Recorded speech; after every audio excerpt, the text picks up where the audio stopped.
Clara Jenkins vanished without a trace, and her 8-year-old son Ethan was found unconscious in the back of a stolen SUV after a wild police chase, setting off a mystery that would unravel secrets darker than anyone in Willow Creek imagined. The quiet suburb of Willow Creek was known for its tidy gardens, tree-lined streets, and the gentle hum of everyday life. On a warm summer evening, that sense of calm was suddenly broken. As the sun dipped behind the rooftops and painted the sky in shades of orange and pink, a silver SUV roared through a red light at the town's busiest intersection. Tires screeched against the pavement, startling pedestrians and sending a flock of pigeons into the air. The vehicle swerved dangerously, clipping a street sign before accelerating down the narrow lanes that wound through the residential neighborhood. Within seconds, the wail of sirens filled the air. Patrol cars appeared from opposite ends of the street, lights flashing as they closed in. The SUV did not slow. It zigzagged through traffic,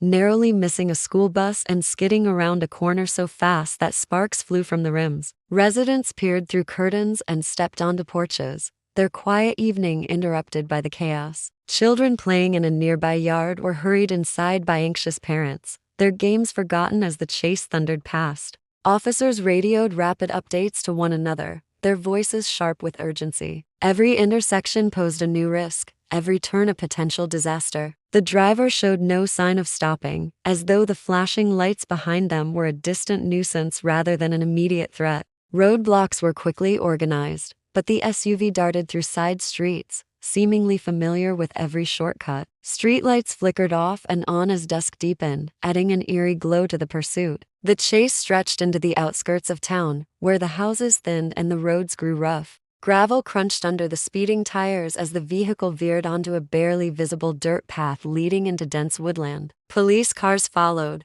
their headlights slicing through the trees. Branches snapped in the wake of the reckless driver, and a low mist began to gather at the forest floor, making visibility difficult. Finally, the path ended abruptly at a secluded dead end surrounded by towering pines. The SUV skidded sideways, coming to a violent halt against a mound of rocks. Dust hung in the air as officers leapt from their cars, weapons drawn, expecting confrontation. The driver's door hung open, swinging slightly in the evening breeze, but no one emerged. Cautiously, they approached and peered inside. The front seat was empty. Only then did they notice the small figure in the back, a child, lying unnaturally still, eyes closed and face pale, as if the chaos of the chase had never touched him at all. Paramedics rushed forward the moment officers signaled that a child was inside the abandoned SUV. Flashing red and blue lights painted the trees as they gently lifted the boy from the back seat. He looked no older than 8, his small frame limp and unresponsive. A faint pulse was present, but he did not stir when his name was called or when the medics checked his vitals. Without delay, they loaded him into the ambulance and sped toward Willow Creek General Hospital.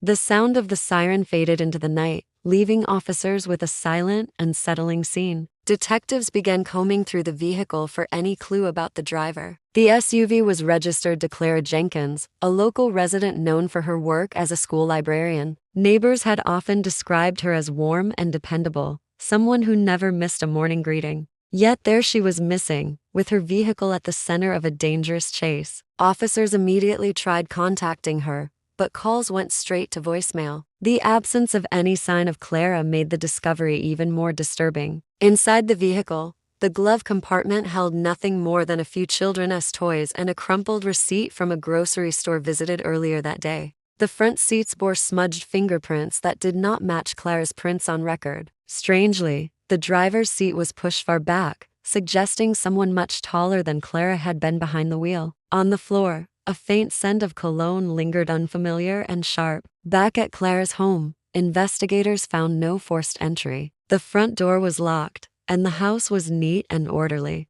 Dinner dishes rested in the drying rack as though a quiet meal had been interrupted. A single backpack, clearly belonging to a child, lay near the couch. Neighbors reported that Clara and her son were last seen that morning walking toward the school bus stop. Nothing seemed unusual at the time.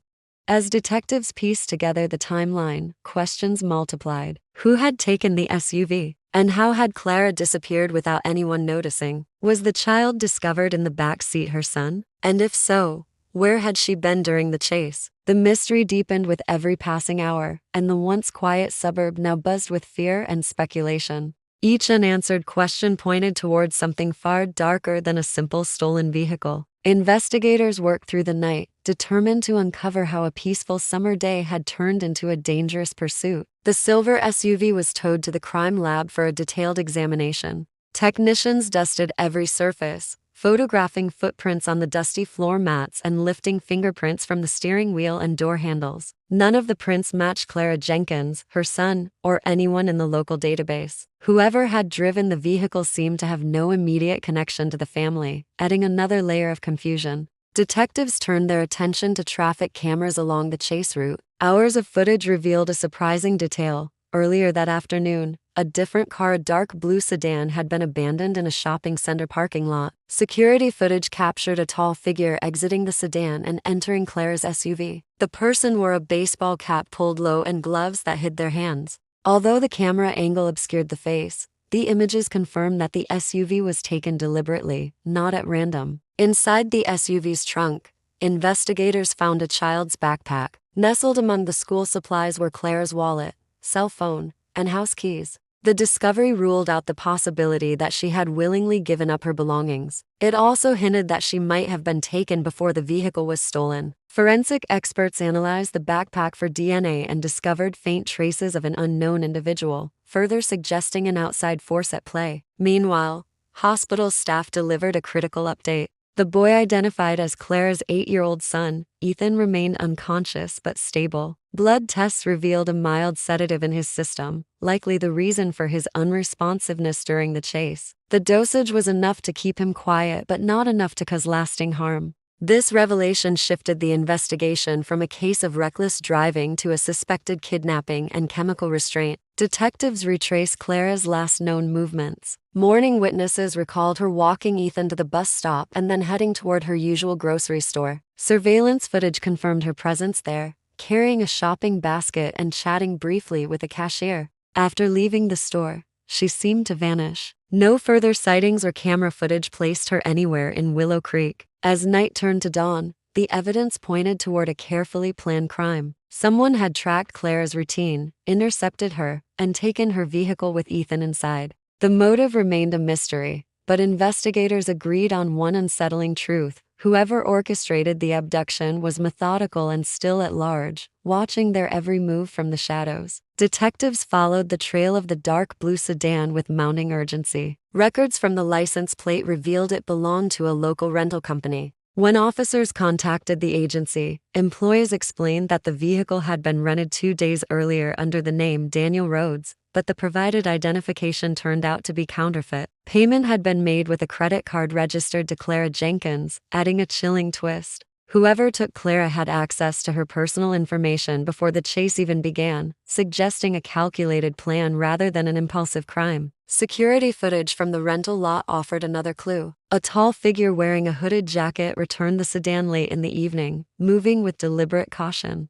The person avoided direct camera angles, keeping their head down and hands in their pockets. Technicians enhanced the video, but could capture only a faint reflection of light on what might have been a mask. Investigators enlarged every frame, searching for any identifying detail, but the mystery driver remained a faceless shadow. A team canvassed the surrounding area, eventually locating a narrow alley behind the rental office that led to an abandoned warehouse. The building's windows were cracked and its doors rusted from years of neglect. Inside, officers discovered clear signs of a struggle. Shards of broken glass glittered across the concrete floor, and a chair lay on its side with frayed ropes nearby. A single woman's shoe, small and scuffed, rested near a dark stain that appeared to be dried blood. Detectives photographed every detail, aware that each clue might bring them closer to Clara.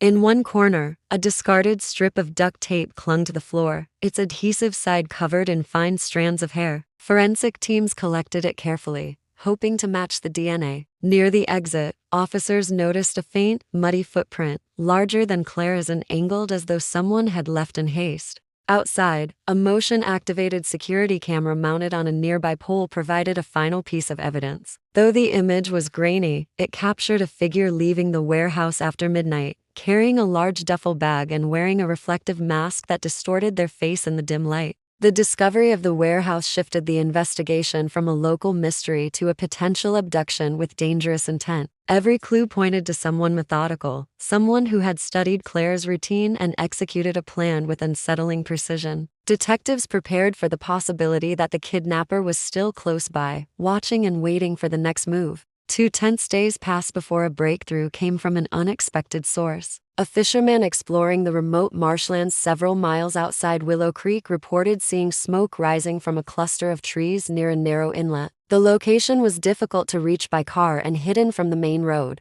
making it an ideal hiding place. Police units immediately mobilized, moving through the thick reeds and muddy trails until they reached a small clearing. There, beneath a sagging camouflage tarp, they found a hastily assembled campsite. The site contained a half-burned fire pit, empty water bottles, and scraps of food packaging. Most telling was a weathered blanket smeared with dirt and a set of footprints leading toward a shallow creek. Following the tracks, officers soon discovered Clara Jenkins sitting on a fallen log, her clothes torn and her face pale but alert. She looked up as they approached, exhaustion etched into every movement. Paramedics assessed her quickly, confirming she was dehydrated but otherwise unharmed. Her relief was palpable when they told her Ethan was safe in the hospital. During questioning, Clara revealed the chilling sequence of events. 2 mornings earlier, while loading groceries into her car, she had been forced into the blue sedan by a man she recognized as a former co-worker named Paul Hensley. He had been fired months earlier for theft and had harbored a quiet resentment ever since.